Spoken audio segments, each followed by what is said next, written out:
En nombre del Padre, y del Hijo, y del Espíritu Santo. Amén. Queridos hijos, queríamos predicarles sobre Benedicto XVI, pues en Colombia hay gente buena, de buena voluntad, que dice que Benedicto es verdadero papa y un gran católico, y después argumentan contra Francisco.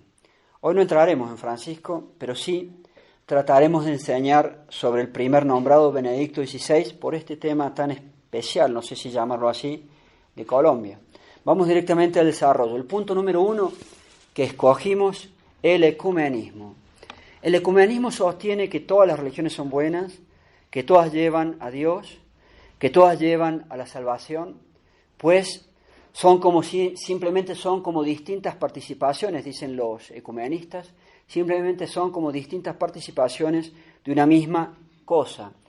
Y parece que en esa mezcla de religiones que hacen ecumenismo, veremos lo que terminará siendo la religión del hombre, la religión de la humanidad o del anticristo, en realidad, como dicen las profecías de la Biblia, y del falso profeta. En pos de estos errores y herejías se realizan en el mundo entero las llamadas reuniones ecuménicas con la mezcla de todas las religiones, y no se intenta, como debemos hacer los católicos, y no se intenta que las personas que están en las falsas religiones se conviertan hacia el catolicismo, se vuelvan católicos. No se intenta que ellos se conviertan al catolicismo en la única religión verdadera, como siempre hemos hecho los católicos y como siempre debemos hacer si es que podemos. Fíjense, al revés de todo ese ecumenismo, en la tarea de los santos, en estos 20 siglos del catolicismo, convirtiendo a los indios al catolicismo, uno de los patronos de Colombia, San Luis Beltrán, convirtiendo a los negritos africanos al catolicismo, también otro patrono de Colombia, San Pedro Claver, a los asiáticos al catolicismo, piensen en las misiones católicas en el Asia, el Extremo Oriente. Eso hemos hecho y eso se debe hacer. Frente a todo lo anterior, el ecumenismo. ¿Y qué nos dice al revés del ecumenismo? ¿Qué nos dice al revés de ello la verdad? La verdad que enseña la Iglesia Católica. ¿Cuál es la enseñanza salida de nuestros dogmas? El catolicismo es la única religión verdadera, pues ha sido creada por Dios nuestro Señor Jesucristo. Solo el catolicismo lleva a Dios y solo a través de la Iglesia Católica Apostólica Romana se puede conseguir la salvación eterna. Fuera de la Iglesia no hay salvación, es un dogma. Concilio IV de Letrán, fuera de la Iglesia no hay salvación. Las otras religiones son falsas y no llevan a la salvación. Y si alguien, estando en una falsa religión, logra salvarse, puede llegar a ocurrir, ello sería no gracias a su falsa religión, sino a pesar de su falsa religión. Si es que esa persona no tenía culpa de estar allí, si estaba engañado o con error de buena fe, se dice. Como más el resto de las condiciones que enseña la teología católica, que ya les he explicado y no las voy a repetir, y quien lo salvaría no sería dicho culto falso, sino que lograría salvarse gracias a la Iglesia Católica. La única que salva es la Iglesia Católica. La Iglesia Católica lo cogería y lo salvaría con varias condiciones, ya dije algunas y otras veces hemos explicado. Allí está la enseñanza sobre lo que es el alma de la Iglesia. Demos tan solo algunos ejemplos de condenas de la Santa Iglesia Católica contra el ecumenismo, y ya me entenderán por qué quiero ir con Benedicto XVI. Son más o menos unos 100 años de condenas ininterrumpidas. El Papa San Pío X condena el ecumenismo con el Código de Derecho Canónico que él mandó redactar, después estuvo bajo el siguiente Papa, pero él lo mandó redactar, llegando a sancionar como sospechoso de herejía, hereje y excomulgado al que realiza este tipo de reuniones ecuménicas. Los cánones 2316, 2315, 2314, 1258. También el Papa San Pío X condena todos estos principios que están implicados en el ecumenismo con su encíclica Notre Charge Apostolique, año 1910. Segundo ejemplo, el Papa Pío XI El Papa Pío XI escribió una encíclica exclusivamente para condenar el ecumenismo. Se llama Mortalium Animos, año 1928. Tercer ejemplo, el Papa Pío XI. El Papa Pío XI condena el ecumenismo a través de su encíclica Humani Generis, 1950. Cuarto ejemplo, el Papa León XIII condenó 2 reuniones ecuménicas que se hicieron durante su pontificado. Fue en Chicago una, en el año 1893, y la otra fue en París, en el año 1900, y él las condena las 2. Y quinto ejemplo que habíamos escrito aquí, el Papa Pío IX. El Papa Pío IX condena el ecumenismo porque condena todos los principios que están allí implicados en el Syllabus, año 1864, error número 16, error 17, error 18, error 21. Frente a todo esto, que es la doctrina católica, en contra de ese llamado ecumenismo, Benedicto XVI, ¿qué pasa allí? Benedicto XVI, en cuanto al ecumenismo, se ha expresado muchísimas, puedo decir, veces a favor del ecumenismo. Y ha hecho muchas reuniones ecuménicas.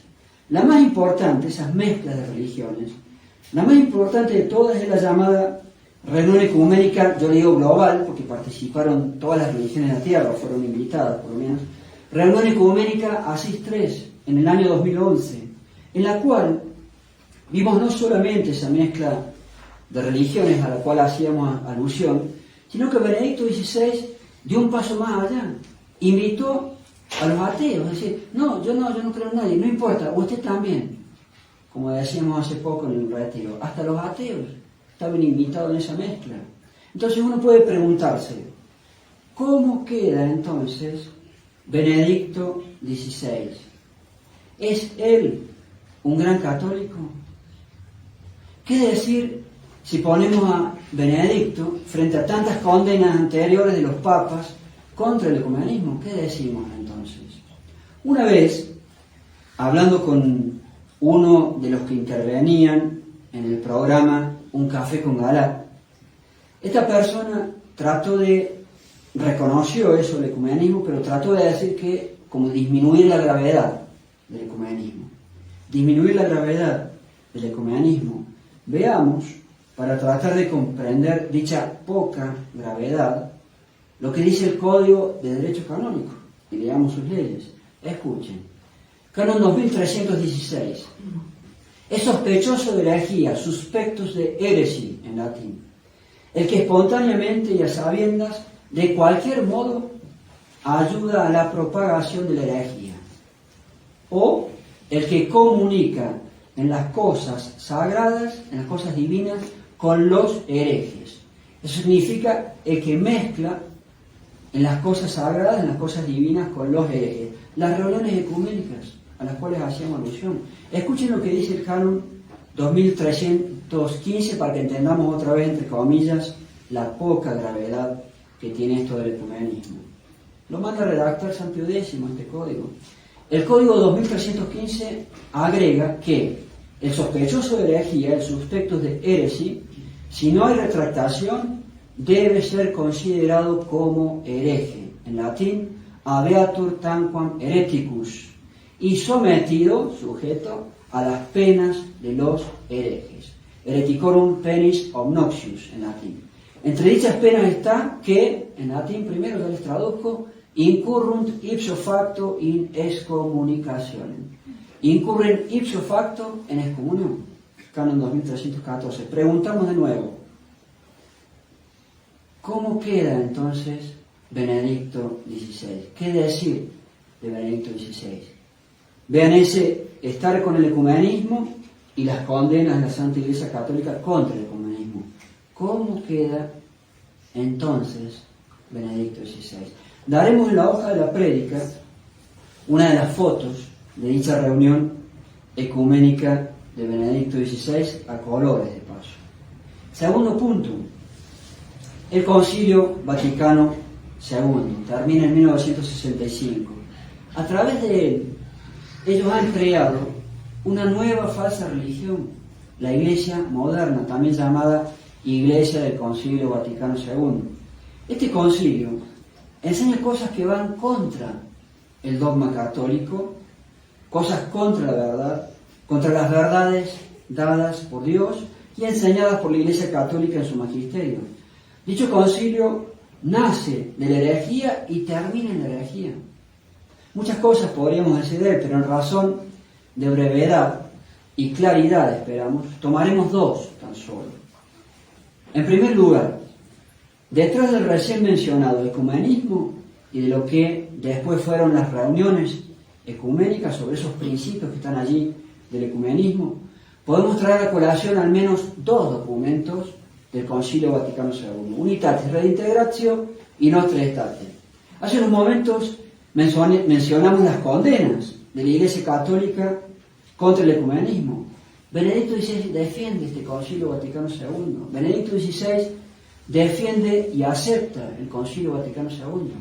Entonces, ¿cómo queda Benedicto XVI? Segundo ejemplo, traemos a colación el falso derecho a la libertad religiosa, elogiado en el Concilio Vaticano II como cosa buena y que se debe buscar a través de su documento Dignitatis Humanae. La Santa Iglesia Católica, así como condena el comunismo, izquierdismo, socialismo, también condena la falsa derecha o liberalismo y todos los principios que tienen que ver con el liberalismo. Uno de esos principios que tienen que ver con el liberalismo es este falso derecho a la libertad religiosa. Sobre estos temas podemos mencionar aproximadamente 200 años de condenas ininterrumpidas. Demos algunos ejemplos.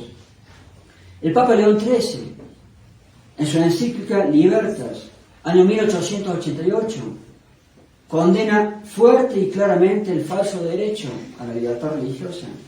Este mismo Papa León XIII, encíclica Immortale Dei, con todos los principios del liberalismo, y esto tiene que ver, en su encíclica Diuturnum Illud, también, año 1881. Segundo ejemplo, otra vez el Papa San Pío X, en su encíclica Notre Charge Apostolique, 1910, también implica todos estos principios malos, falsos, y lo que ustedes quieran decir del ecumenismo, porque están todos implicados en lo que allí el Papa condena.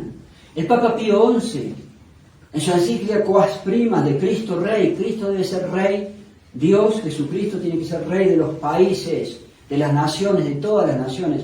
Es exactamente eso, es exactamente la antípoda del falso derecho a la libertad religiosa, año 1925. Cuarto ejemplo, el Papa Pío IX, en su encíclica Quanta Cura, condena todos estos principios del liberalismo y una vez más, el falso derecho a la libertad religiosa se deriva de estos falsos principios del liberalismo. El Papa Pío IX, en el Sílabus, proposición condenada y error número 16, error 17, error 18, error 21, es una lista de errores.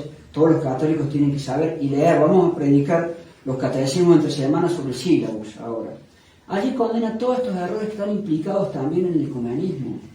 Y el Papa Gregorio XVI, el grandísimo Papa, en su encíclica Miraribus, año 1832, también el Papa Pío XII, en su encíclica Summi Pontificatus, año 1939. Entonces, frente a ello, que es la enseñanza católica, frente a ello, que es la verdad, Benedicto XVI no solo acepta y defiende y difunde el Concilio Vaticano II, que enseña estas cosas condenadas, sino que él, en este punto del falso concilio y todos los errores que ahí salieron, él es uno de los creadores del Concilio Vaticano II. Él era periti en latín durante el concilio.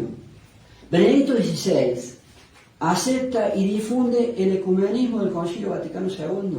Benedicto XVI acepta y difunde el falso derecho a la libertad religiosa.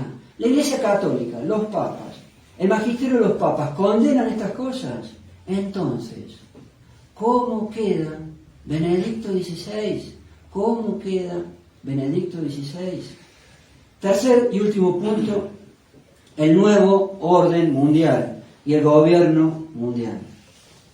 En todos estos últimos años se ha estado hablando de establecer el novus ordo, el nuevo orden mundial. Y la situación mundial creada con el COVID ha hecho que todavía con más fuerza ahora se habla de crear ese nuevo orden mundial. Se habla asimismo de resetear la economía, que no haya circulante, todo electrónico, no sé si por ahí va a venir el chip y la famosa marca de la profecía de la Biblia, veremos. Somos o debemos ser hombres de fe, hombres de fe. Dios nuestro Señor Jesucristo nos ha dejado en la Sagrada Escritura toda una serie de profecías sobre los eventos finales. El Apocalipsis, el profeta Daniel, Isaías, las 2 cartas a los tesalonicenses, los 4 evangelios, etcétera, etcétera. Cuando se dé, tal vez prontamente, no lo sé, pero claro que hay posibilidades de que sea prontamente. Cuando se dé el nuevo orden mundial, ¿de quién cree que va a ser ese nuevo orden mundial? ¿Qué nos dice la Sagrada Escritura? ¿Para qué están las profecías? Cuando un poco después se dé ya no el nuevo orden mundial, sino el gobierno mundial. Cuando un poquito después se dé ya el gobierno mundial, que es más todavía. ¿De quién cree que será ese gobierno mundial? ¿Qué nos enseña Dios en la Sagrada Escritura? ¿No se habla allí del anticristo, del gobierno mundial del anticristo y su gobierno? Capítulo 13 del Evangelio, del Apocalipsis, perdón. Y si esas cosas son así, vamos a hacernos ahora otra pregunta. Pues bien, ¿qué dice Benedicto XVI del gobierno mundial, de la autoridad mundial, de la globalización? Escuchemos, son palabras literales de Benedicto XVI, son impresionantes. Ya les he dicho alguna vez, el Papa Pío IX, no sé si lo dice por ahí, siempre hay que estar volviendo sobre las mismas cosas porque los fieles o se olvidan o no entienden, uno no sabe cómo será. Pero el Papa Pío IX, en esa lista de errores que él condena, pone de paso todos los otros documentos en donde él ya había hablado de esas cosas. Y siempre hay que estar volviendo sobre esto que dice Benedicto del gobierno mundial. Yo ya lo he dicho. Escuchemos una vez más. Literalmente dice Benedicto XVI. Urge, ahí arranca la cita que yo escogí. Urge la presencia de una verdadera autoridad política mundial. Dicha autoridad, además, deberá estar reconocida por todos, gozar de poder efectivo. Obviamente, debe tener la facultad de hacer respetar sus decisiones propias. Es decir, la autoridad política mundial, que ahí dice Benedicto, debe tener poder para que se cumpla lo que manda. ¿Y qué nos va a pasar en ese momento a los católicos entonces? ¿Qué creen? Benedicto agrega, el establecimiento de un grado superior de ordenamiento internacional, leyes internacionales, ¿para quién? Para el gobierno de la globalización. Él quiere leyes internacionales para el gobierno de la globalización. Para el gobierno de la globalización. Benedicto habla sin problema, el gobierno de la globalización, habla de la autoridad política mundial. ¿De quién va a ser el gobierno mundial de la globalización? ¿Quién va a ser el jefe de ese gobierno? ¿Quién va a ser esa autoridad política mundial? ¿Qué nos dice Dios? ¿Qué nos dice la Sagrada Escritura? Y este es el Benedicto que publicitan las personas que mencioné al principio de la prédica. Este es el Benedicto que ellos publicitan, el gran católico. Y continúa Benedicto, no se acaba. Escuchen. Dice él que, está hablando de este gobierno de la globalización, que se lleve a cabo finalmente un orden social conforme al orden moral. Ah, claro, él va a decir conforme al orden moral de Dios, nuestro Señor Jesucristo y su catolicismo, ¿sí? ¿Cómo no?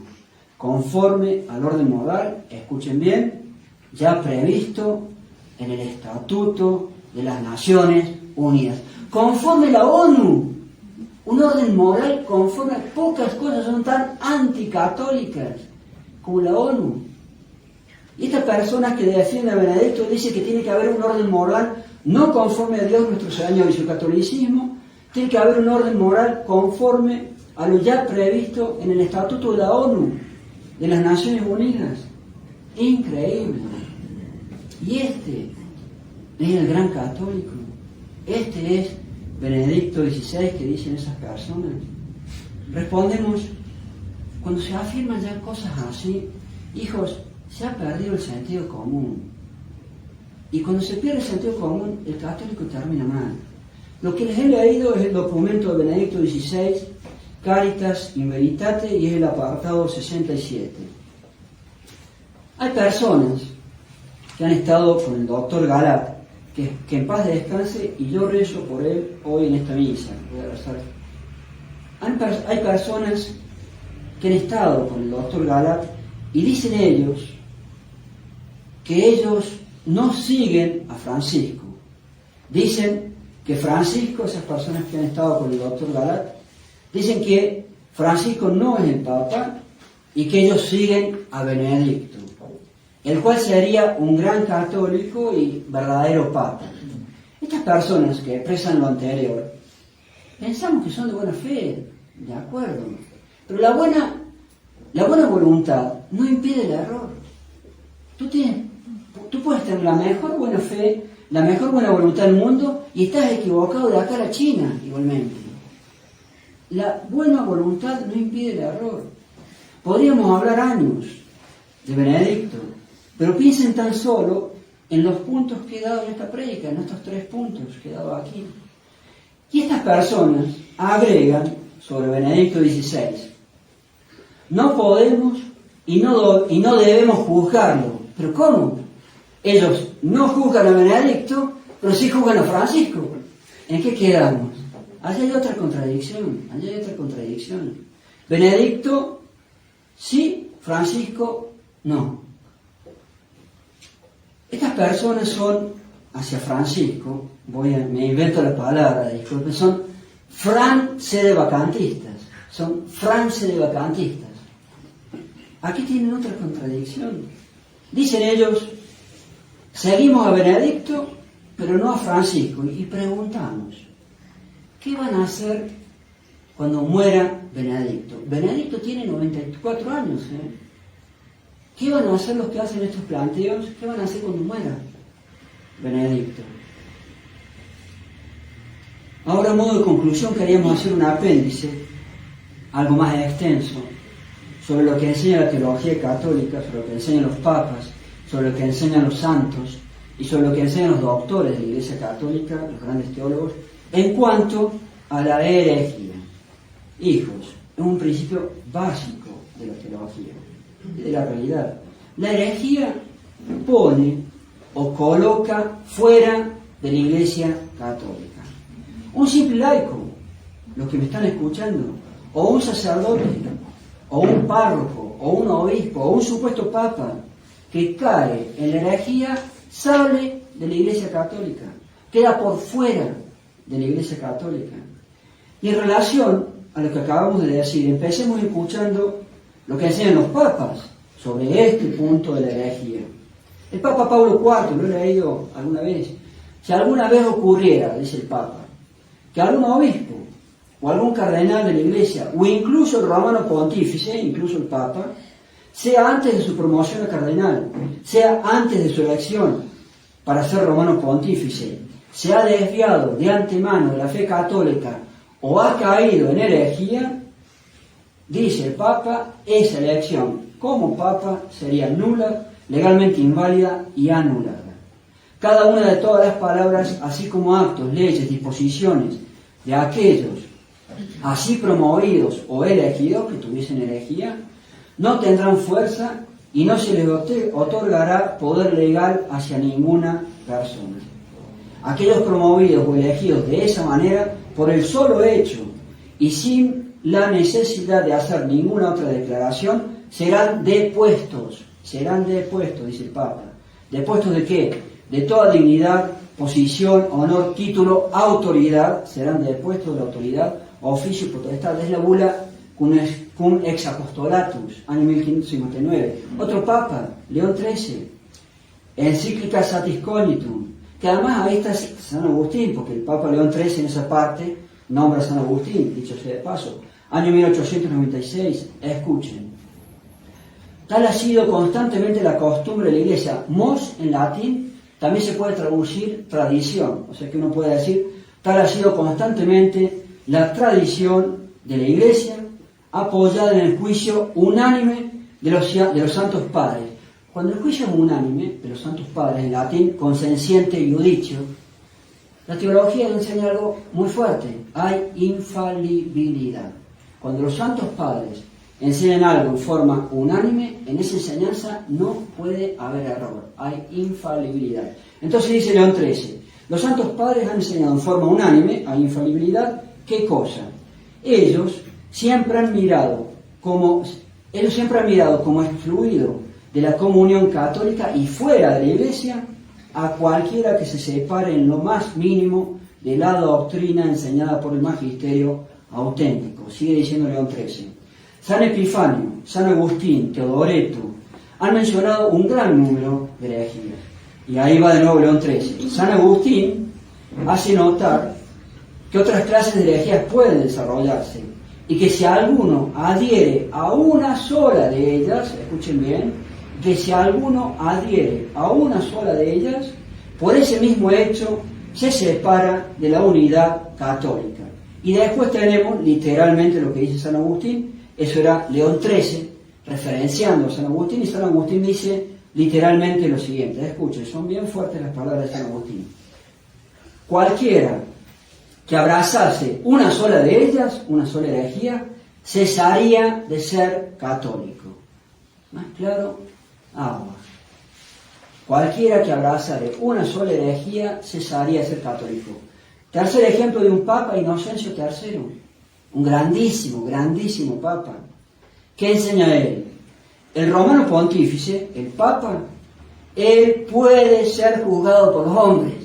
Curiosa la manifestación por lo que recién traía colación de esas personas. Puede ser juzgado por los hombres, dice un papa. O más bien él puede ser visto como si fuera juzgado si él manifiestamente pierde su sabor con la herejía. Si el papa pierde su sabor con la herejía. Inocencio III, papa. Esos son los papas. Escuchemos los santos y dos grandísimos teólogos. Les voy a traer a colación y les voy a explicar quiénes son esos teólogos. Un ejemplo de un santo les he leído también, San Alfonso María Ligorio. San Alfonso María Ligorio. Si alguna vez un papa como persona privada cayera en la herejía, inmediatamente él caería del pontificado, inmediatamente dejaría de ser papa. San Alfonso María Ligorio. San Roberto Belarmino, doctores de la Iglesia, estos dos, es decir, que la doctrina es excelente. Eso significa que alguien sea doctor de la Iglesia. San Roberto Belarmino, un papa que sea un hereje manifiesto, automáticamente deja de ser papa, letra por letra, lo dice el santo y teólogo. Esta es la enseñanza de todos los padres antiguos, es decir, no la decía yo, lo decían todos, porque es un punto común, absolutamente común, de la teología católica. Esto lo enseñan todos los padres antiguos, quienes enseñan que los herejes manifiestos en forma inmediata pierden toda jurisdicción, toda autoridad. Otro santo, San Antonio de Florencia, él dice, en el caso en el cual el Papa se volviera un hereje, él se encontraría a sí mismo por este solo hecho y sin ninguna otra sentencia, separado de la Iglesia. Se va de la Iglesia. Un Papa que fuere separado de la Iglesia por herejía, por lo mismo cesaría de ser cabeza de la Iglesia por ese mismo y puro hecho. Es decir, cesaría de ser Papa, claro, pues se va. El que cae de la herejía, aún un laico, el que cae de la herejía se va de la Iglesia.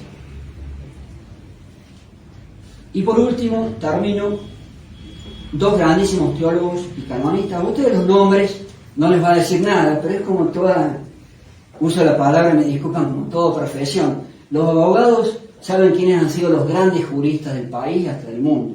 Los médicos saben quiénes han sido los grandes médicos, o quiénes son los grandes médicos del país y hasta del mundo. Bueno, los sacerdotes, porque estudiamos estas cosas, sabemos quiénes son los grandes médicos, los grandes teólogos. Y aunque ustedes el nombre no les va a decir nada, son grandísimos y reconocidísimos estos dos. Me refiero a Franz Worms y el padre Pedro Vidal, los dos sacerdotes. Entre ellos dos hicieron tal vez el mejor y más reconocido comentario al derecho canónico de la Iglesia Católica. Les leo un comentario que hace sobre ellos otro sacerdote, y dice así: otros grandes canonistas y teólogos, con posterioridad a San Roberto Bellarmino, han asimismo defendido esta posición. La obra Ius Canonicum, así se llama la obra de los dos, de Guers y Vidal, un trabajo de 8 tomos, publicado en 1943, el cual es tal vez el más altamente reconocido comentario al Código de Derecho Canónico de 1917. Allí afirman: por medio de la herejía notoria y divulgada abiertamente, el romano pontífice, el Papa, dicen estos teólogos, si él cayera en herejía, por ese solo hecho, en latín ipso facto, se le considera privado del poder de jurisdicción, privado de la autoridad. Incluso antes, dicen aquí, de cualquier sentencia declaratoria de la Iglesia. Un papa, agrega, un papa que cae en pública herejía cesaría por ese solo hecho, ipso facto, de ser miembro de la Iglesia. Por lo tanto, él cesaría también de ser cabeza de la Iglesia, cesaría de ser papa. Con el favor de Dios seguiremos con estos estudios más adelante. Solamente Dios, nuestro Señor Jesucristo, puede arreglar esta situación. Ave María Purísima, en nombre del Padre, del Hijo y del Espíritu Santo. Amén.